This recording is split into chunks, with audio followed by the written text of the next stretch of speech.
Good morning, everyone. Welcome to our webinar Wednesday. I am super excited for today's topic and our beautiful guest, Lewis Center for Educational Research. I actually have a really special bond with them, so I'm excited for them to share the incredible work that they're doing with with their students. But before we get started, just want to go over some housekeeping items. My name is Shay. I am the community manager at Parsec and the host. You will receive a recording of the slides because we will be recording. And so after we conclude, you'll get an email.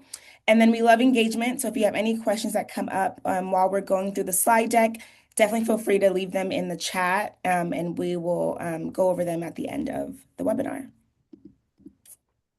Okay.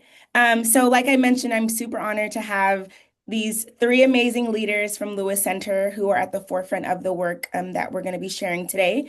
We have Dr. Lisa Lamb, who is the president and CEO. We have Ricky Baca, who is the data administrator at Lewis Center. And then we have Toni Preciado, who is the director of student support services. So today they're going to walk us through the actual roadmap of how they exit DA. And so they'll go over what a DA designation means and why it's important. They'll dig into their data to understand where their gaps were and what they came out learning.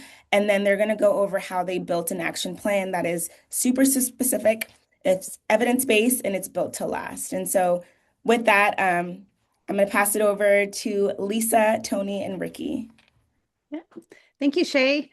Hi, all. Thank you so much for joining in with us on your during your busy day. We know this is a really busy testing season for all of us, and so we appreciate all the minutes that you are sharing with us today.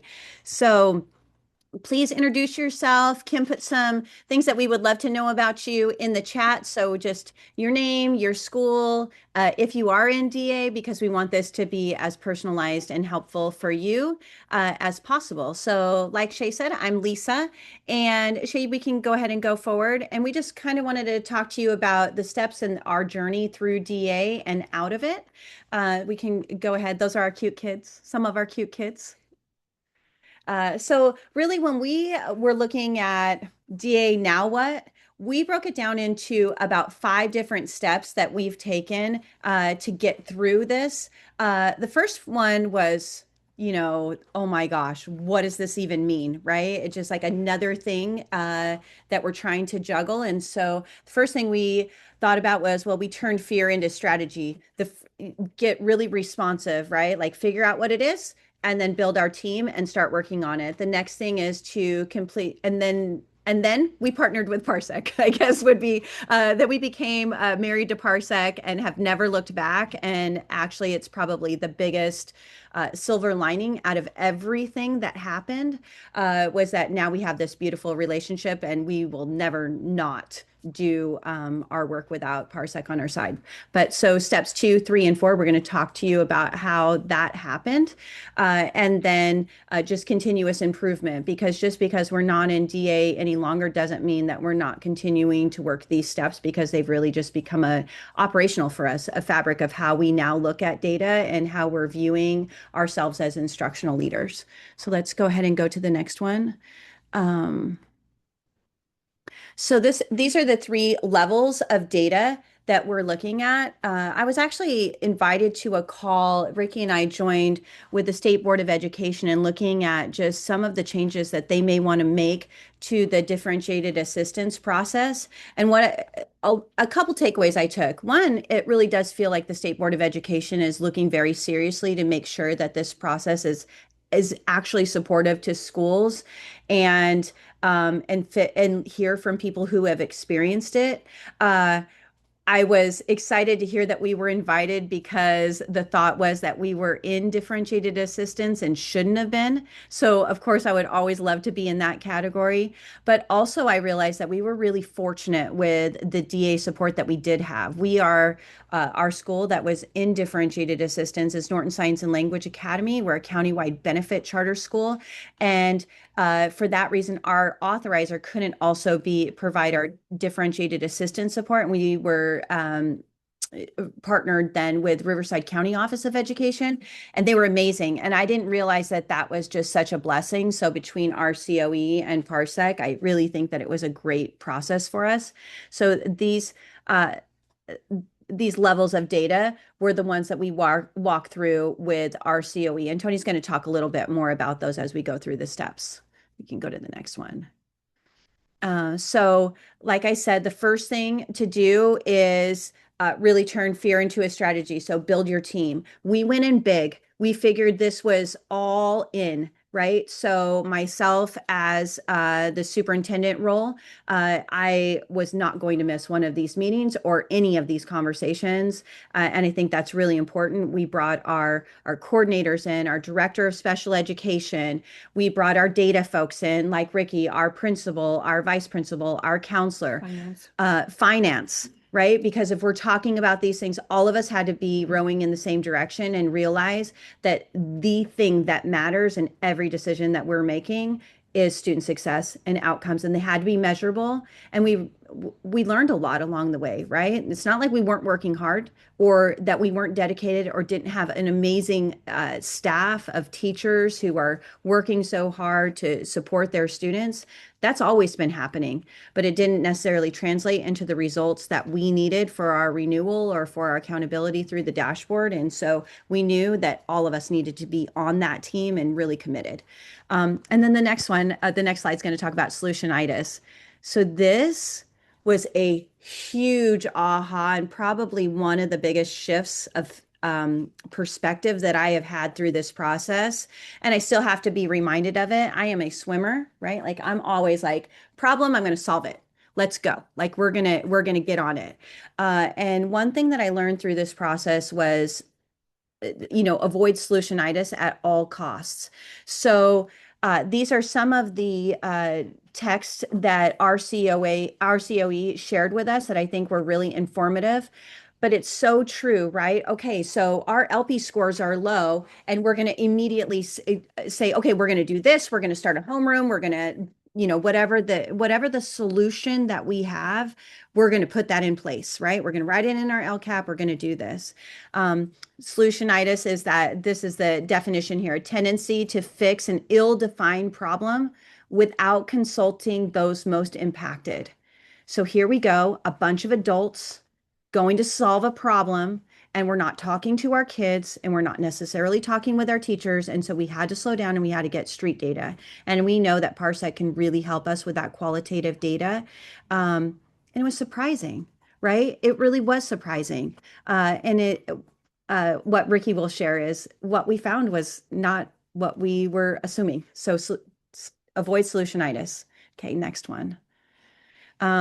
This was just a quote from Einstein that we thought was really profound. I think we could all agree was a very wise person. And, if he had an hour to solve a problem, he'd spend 55 minutes thinking about the problem and 5 minutes thinking about solutions. And I think that we sometimes don't even spend 5 minutes thinking about the problem and quick to deploy solutions, and then our money is wasted, and it doesn't result in the things that we think it's going to result in, and everybody's frustrated. Can go to the next one, Shay. So Ricky's going to talk to you about, okay, how did we start to look at data differently? So now we're at the point where we really need to start looking at the data and understanding really what's the case. And we're fans of data here because we're called Lewis Center for Educational Research. We want to use data to help us in all aspects. But a lot of the times, bidding to what Lisa was already going to say, what we would do is we would tell a story or we would have a story in mind, but we would find out that the data wasn't supporting that story we were telling ourselves completely. And that's where the data was so important for us. That research was going to be so important for us. And so we had to look at satellite data, the dashboard, but the dashboard's tough because it just gives you kind of cold data right there. It just Mhm. tells you what was wrong or what this and what happened, but it doesn't tell us why is behind it. And so that's why adding Parsec to the team was huge because our SIS will tell us some data, and it does a decent job in telling us the data and helping us to gather that. The data quest will tell us certain things too, but Parsec help us to really see where there's areas where we could identify our strengths, our weaknesses, and from there, now we could really start to have true dialogue about what's really going on. How do we change this? Where do we need to improve? Where has there been challenges, and why are those challenges happening? Not just the what's, but even more the whys. And that's what's been really helpful for that. So having that satellite data with Parsec included really gave us a complete data analysis. Take, for example, on this next slide, we'll see some of the ways we were able to see that data. So here's just one of the data points that we were using from Parsec, a distance from standard growth. What I love about this is here we have two schools underneath the Lewis Center for Educational Research, and we were able to clue in on just one school, the Northern Science and Language Academy, their school that was in differentiated assistance. And because we were focusing on perhaps maybe a certain sub standard or subgroup, students with disabilities, I could clue in just for those. And I could use this distance from standard growth to see how well over cohorts through the years has the students been increasing. And so now we get to see a complete visualization of our data to understand better. Here you see an ELA, third to fourth grade, those students were having challenges. They were way below distance from standard there. But then fourth to fifth, improvement. Fifth to sixth, look at that improvement. Sixth to seventh. And then a little drop off from seventh to eighth. So that starts to give us the questions. Well, what are the challenges happening at elementary? First year testing, perhaps, other things. But yet, then look at the jumps of what we're having. That's great. But then you look at the math and you see sometimes the same ways, but then look at what happens from seventh to eighth, the drop off there and going into the middle school grades. That gave us more ideas of asking questions. What could we be doing at this point to help our students with disabilities in this subgroup? What we love about Parsec is we can go deep into all kinds of data. And if you're a data nerd like me, this is great because sometimes you want to see, well, how does this affect these students with enrollments for maybe first year students compared to students who have been with us for 5, 6, maybe perhaps all their life here at our school? We can really drill down the data into really specific areas, not only just using this report but other type of reports from this. I love the distance from standard growth because you really get an idea to really see how well they're mastering or what's the challenge when using the DFS calculations instead of just using the numbers that are on the dashboard. So this kind of data helped us to really get the better questions. After we'd see this, the dialogue would just start to create. Where are we doing better? And then that gives us even more reason to drill down into deeper data like iReady and other things to help us to understand where things are happening. So this was such a huge part for us. We were very thankful to have Parsec involved in our process to really get us the questions about differentiated assistance that we really needed to understand more about. We'll go to the next slide. I can take it from here, Baca.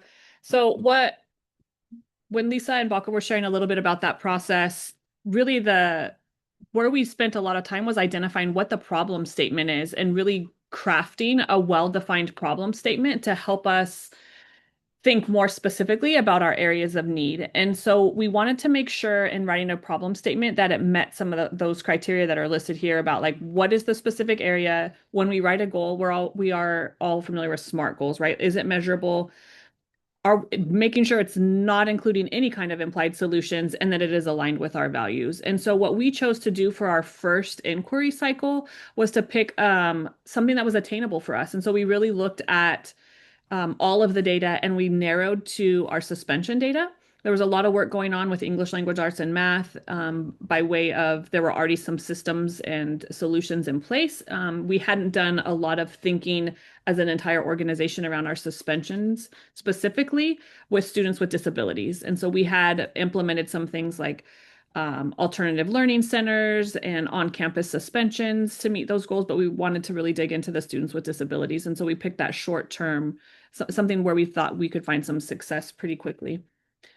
You can go ahead and go to the next one, Shay. So when we talked about a problem statement, this was one that we talked about with, oh, there's Miss Monteroso, our second grade teacher. We were looking at students with disabilities have poor attendance, right? Like that's a very general, very vague statement. And so we considered attendance. That was one of the original questions. And if you go to the next one, Shay, we really decided, so this was an example of a good example of a problem statement by way of pulling that data from Parsec. We had 232 of our students with disabilities who were chronically absent, compared to 31% or 698 students.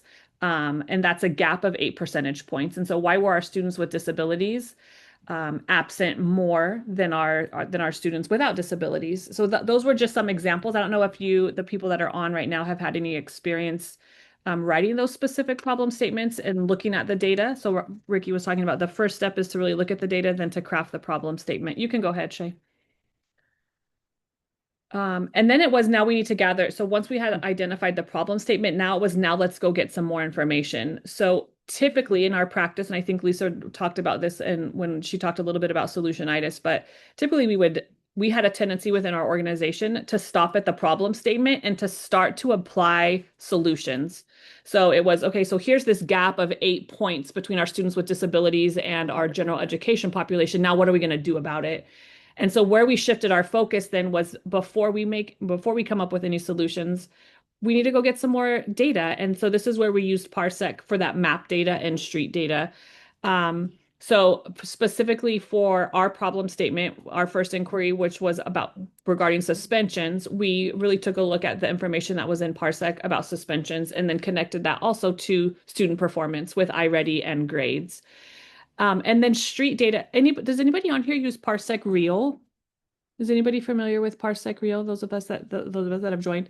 So the street data is, our team had the opportunity to go have conversations with people, right? If you're familiar with the research behind street data, and Parsec Real allowed us to do that with our students and our staff as well. And so we were able to get the satellite data from CAS, but then that map data and then the street data. So what Lisa was alluding to earlier too is we had these ideas of why students with disabilities had an increased suspension rate, and really what the data showed us was the story we were telling ourselves was not the actual truth. It was not the truth. We all had really good ideas and ideas that we really firmly believed in. But we really needed to just pause and go get some more information. I mean, I think the biggest one that we felt, I think we would have bet money on, was that it's new students. It's students new to our system. And once they had been with us, they knew they weren't our longtime students. It wasn't them. It was, we had new students, and that was the problem. That clearly was not the problem. And the contiguous enrollment helped us see that really quickly. Yeah, so we're a TK through 12 school, right? We get a lot of enrollment at the middle school and high school level. So that was one of the stories we had told ourselves, was like, oh, it's the new kids that are coming to us that don't have the familiarity with our school culture. And that was not the case. Our students, that we were looking at our data, and it was like, oh, these students have been with us since like first and second grade.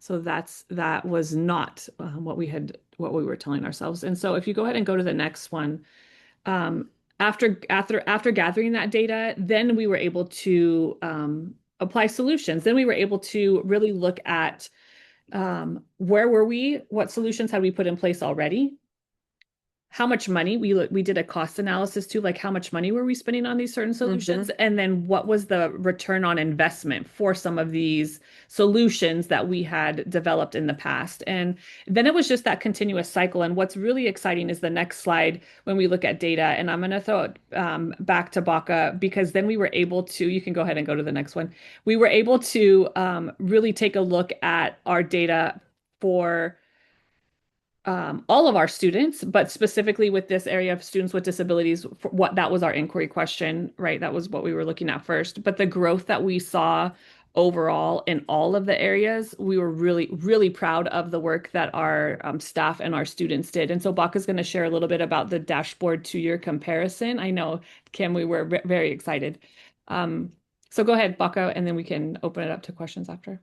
Yeah, these next two slides are just amazing slides, and I know Lisa, you'll chime in too a little bit too. But here's the comparison compared with the state of California to us, and so you can see in 2024, our ELA wasn't that bad, but we still had some categories that were in red that are going to trigger and get us that differentiated assistance there, especially that students with disabilities there. In English and ELA, and then in math, you see how many there during 2024 down the row of many that were in red colors from the dashboard. But then when you see the change in 2025. As a state, the state grew itself too, but really for us, the gains were so huge for us. In certain areas where even the state struggled, we were shining.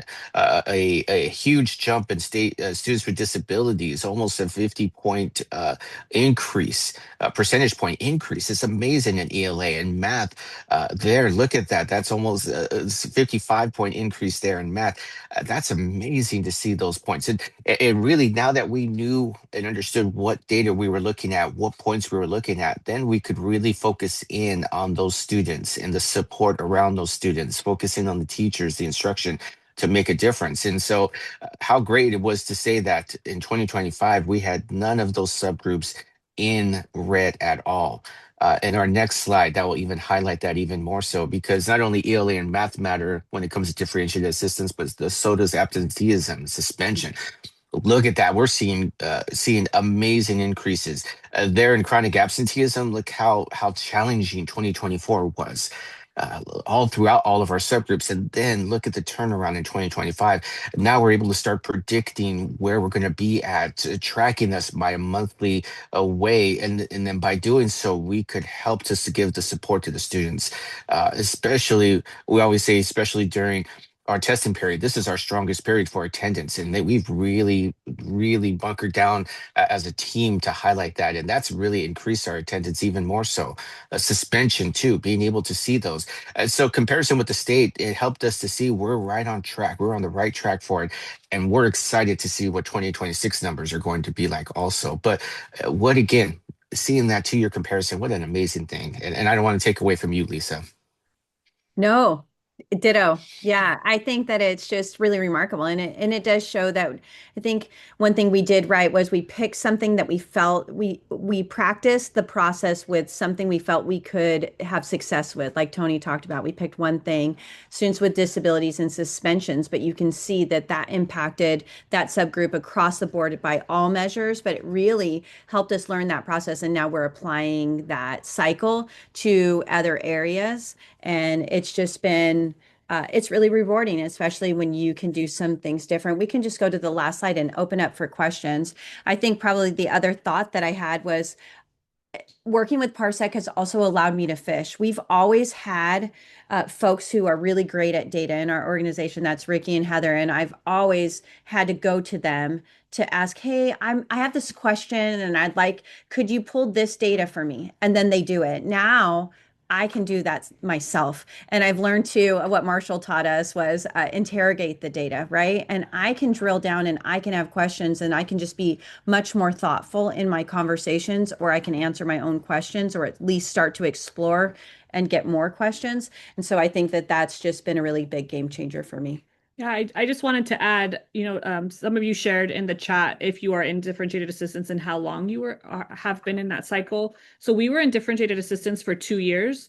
And for the first year, our focus was on suspension data or suspension rates, specifically with students with disabilities. And then the second year, the next cycle, our inquiry cycle was on math, specifically on our English learners. And so how our English learners are performing in the area of math. So those have been our 2 cycle inquiries that we really spent that time and went through that whole inquiry process with. Yeah. And I think Kim was going to share a little bit about more charter renewal. Is that and then we can take questions? Yeah, we can actually, let's take questions first. Okay. Lisa, and then we can circle back. And I just want Absolutely. to say you all. This is amazing work that you've done. So kudos to you, Lisa. Kudos to Tony, Ricky, your entire team. Like these Yeah.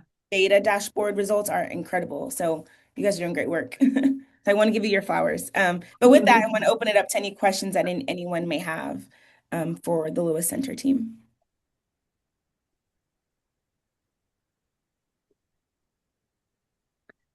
Can I talk about time? Yeah. Think that I guess the only other, go ahead and read that through. Yeah, you're good.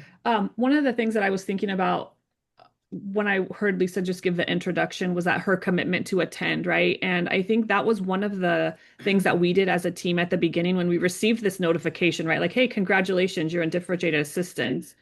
And it was really putting our heads together as a team to make that commitment because we are all busy. Everybody is busy and everybody has a very long to-do list. And we made these meetings. It was a monthly meeting. for address differentiated assistance, working with Riverside County Office of Ed, and our team's commitment to attend, be active participants, and then follow through. Like each meeting, we would have then action steps that each team member then would take, and then we would come back that next week. So, okay, now let's go dig into this data, come back with some more questions. And that commitment to just do the work and do it together and to make it a priority, I think contributed to that success too, because it very easily could have fallen somewhere in the to-do list of the other 100 things we all have to do. But that our team's commitment to do that, I think, really had a really positive impact.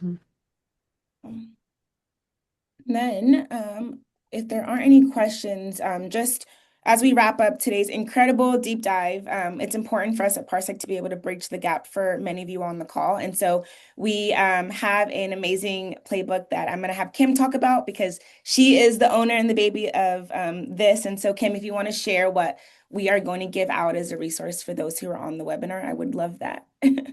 Sure, yeah. I'm dropping the link in, so in case you can't scan or anything, Dan or Ryoji, I know you're on there. Dan especially, make sure you download this, girly. The data answers for your hard questions in your charter renewal. Lisa and I were talking about this yesterday, how renewal is your greatest risk, right? The risk every time you go through a renewal process is that you're not going to have a school coming out the other side.